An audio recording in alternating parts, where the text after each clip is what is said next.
நடிகர் சத்யராஜ் வந்து ஒரு மேடையில் இப்போ பேசினார்.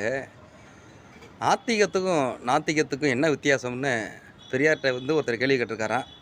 அதுக்கு பெரியார் சொன்னாருங்களாம், நீங்கள் கோயிலுக்கு சாமி கும்பிட போகிறீங்கல்ல, சாமியை கூப்பிட்டு உண்டியலுக்கு காசு போடுறீங்கல்ல, அந்த உண்டியலை ஏன் பூட்டி வைக்கிறாங்க? சாமி காப்பாற்றும்னு திறந்தானே வைக்கணும்.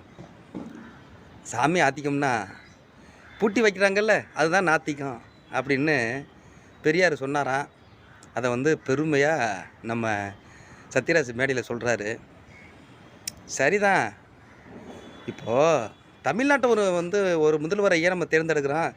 தமிழ்நாட்டை பாதுகாக்கிறதுக்கு தானே.